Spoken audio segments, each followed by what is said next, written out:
Hare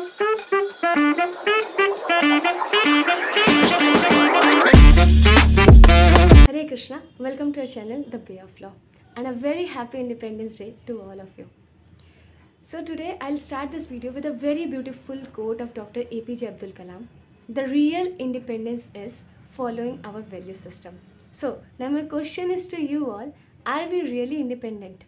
Are we really following our value system? Let's see from very small habits. Let's see the dress which we are wearing. हमें लगता है कि हम independent हैं, और हम एक्चुअली में इंडिपेंडेंट है या नहीं, इसमें डिफरेंस है. Are we deciding the clothes which we have to wear? No, not at all. We have the options, उसमें से हमें चुनना पड़ता है. Do we have chosen it options? No. The eating habits, do you think we have chosen it? The thing which be supplied in the market, reels which we are scrolling mindlessly, do you think you have chosen it content? क्या हम reel देखते आपने सोचा कि अच्छा अब अगला reel ये आएगा वो आएगा? No, you have not chosen it. So called influencers have chosen it. So do you think, are we really independent? Do we really follow our value system? Okay, leave this. I'll be telling from the, this is on you have to decide. But I'll be telling our independence from the point of view of law. क्योंकि Roscoe Pound and Dr. B.R. Ambedkar has very rightly stated कि किसी भी society का status हमें law देख के पता चलता है कि क्या एक्चुअली में सोसाइटी की पोजीशन है, वो हमें लॉ देख के पता चलता है. So I'll be telling about few things which I really think are not as per our value system, and we are really not independent. The very first thing I would like to start with the constitution, the very grand norm of our country. पहले क्या था कि कोई भी crime क्यों नहीं करता था? पहले रीज़न ये था क्राइम ना करने का, क्योंकि सब अपनी ड्यूटी समझते थे, सब इसे अपना धर्म समझते थे कि हमें किसी तरीके का क्राइम नहीं करना है. ठीक है, वो खुद से इन चीज़ों को फॉरबिड करते थे, कोई सैंक्शन नहीं था, वो खुद से ऐसी चीज़ें नहीं करते थे, ड्यूटी समझते थे अपनी. लेकिन मैं अगर आज का अपना मैं आपको कॉन्स्टिट्यूशन का बताऊं तो उसमें राइट्स इतने सारे हैं. ठीक है, फंडामेंटल राइट्स आर्टिकल 12 से लेकर आर्टिकल 35 के बीच में है. ठीक है, लेकिन अगर वहीं पे फंडामेंटल ड्यूटीज़ की बात करूं, वो भी हमारे ओरिजिनल कॉन्स्टिट्यूशन में नहीं था. 42nd अमेंडमेंट एक्ट यानी कि 1976 में ऐड किया गया, और वो फंडामेंटल ड्यूटीज़ जस्ट एक आर्टिकल में है. और कितनी ड्यूटीज़ है? 11 ड्यूटीज़ है. That's it.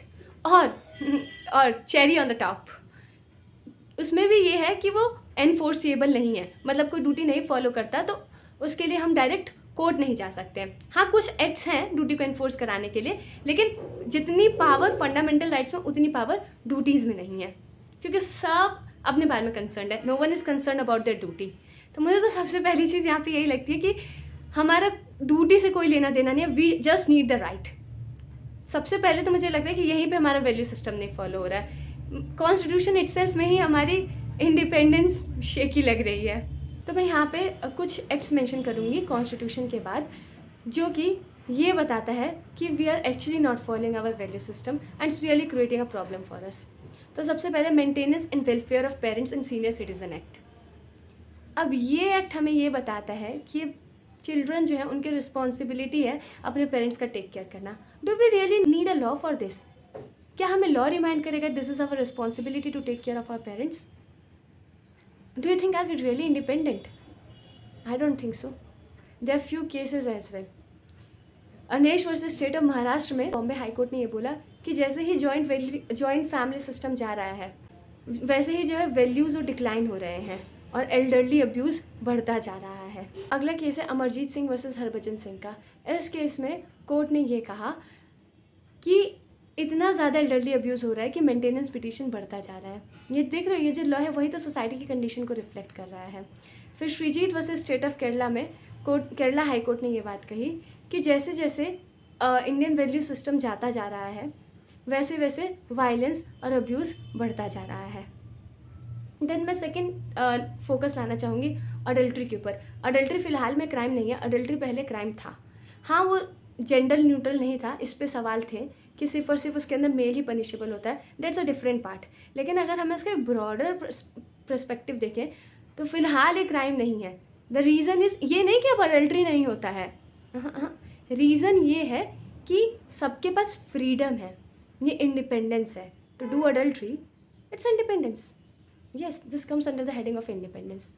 So are we really independent? Just think about it. Okay, मैं फिर एक और चीज़ रिफ्लेक्ट करना चाहूँगी. हिंदू मैरिज एक्ट 1955 है, उसमें डिवोर्स का एक ग्राउंड है इर्रिकंसिलेबल डिफरेंसेस. ये नवीन कोहली वर्सेस नीलू कोहली के केस में ये एक ग्राउंड बना था और बाद में से एक्ट में डाला गया था। ये ओरिजिनली था भी नहीं एक्ट में, लेकिन ये बाद में डाला गया था।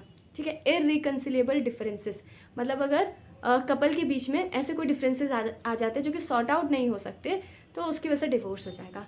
आई एम नॉट सेइंग कि हाँ कि मतलब सारी चीज़ों में ही उन लोगों को साथ में रहना चाहिए, but marriage as a institution कितना वीक होता जा रहा है। अरे दिस इज बट ऑब्वियस कि अगर मैरिज इंस्टीट्यूशन वीक होगा, people will be more incline towards live in relationship. Now this is my personal experience. अगर हम लोग ऐसे केसेस देखते हैं which is related to divorce या फिर इररिकंसिलेबल डिफरेंस होता है, the reason which we will hear वो इतना भी ज़्यादा इररिकंसिलेबल नहीं होता कि that couple need a divorce. लेकिन सोकॉल्ड हमारे पास इंडिपेंडेंस है and we think we have a option and we go for divorce. Now this is one of my very personal experience. Once I was standing in front of a Delhi high court and there were some clients were there. They were couple and they were talking to an advocate.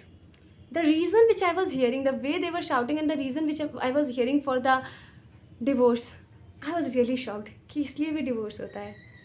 तो किस ये क्या independence क्या है ये? Just think about this. Next हम लोग women को कहते हैं कि वो जो लॉज है वुमेन को एम्पावर कर रहे हैं।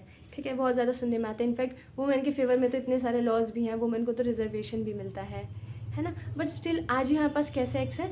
Domestic violence act. और क्या हमारे पास एक्ट है? Prevention of sexual harassment against women at work place. एक जगह तो हम वुमेन को एम्पावर कर रहे हैं, हम उन्हें एम्प्लॉयमेंट प्रोवाइड कर रहे हैं, ठीक है, और दूसरी जगह उनकी सेफ्टी का कोई कुछ है ही नहीं। अभी जो एक्ट है ना, prevention of sexual harassment of women at work place, ये एक्ट पहले नहीं था। बहुत सारे ऐसे इंसिडेंट्स हुए, ठीक है, विशाखा ऐसे करके बहुत सारे ऐसे इंसिडेंट हुए जिसकी वजह से ये रियलाइज़ हुआ कि वुमेन जो है वर्क प्लेस में सेफ़ नहीं है, तो उनको प्रोटेक्शन की ज़रूरत है, तब जाके एक्ट पास हुआ। प्रिकॉशनरी मेजर नहीं है ये एक्ट, जो है ये प्रिकॉशनरी मेजर नहीं है कि प्रिकॉशन लेने के लिए एक्ट पास हो गया। नहीं, जब ऐसी सिचुएशन सामने आने लग गई कि वुमेन वर्क प्लेस पे सेफ़ नहीं है, उनके साथ सेक्शुअल हरासमेंट होता है, तब ये जाके एक्ट आया। तो एक जगह तो हम वुमेन को एम्पावर कर रहे हैं, ठीक है, लेकिन दूसरी जगह उनके साथ ऐसी चीज़ें हो रही हैं at work place. Are we really independent? और वी थिंक कि अरे हमारे पास ये लॉज हैं, है ना, वुमेन के रिगार्डिंग इतने सारे लॉज हैं and we are independent. See I am from the profession of law and I myself is saying this thing. there is nothing bad about this or there is nothing like this is what it is and we should know about it। वो क्यों आया है? Precautionary major की वजह से नहीं आया, क्योंकि ऐसी चीज़ें हो रही थी, सीरीज ऑफ चीज़ें, तब जाके वो एक्ट आया है। Are we really independent?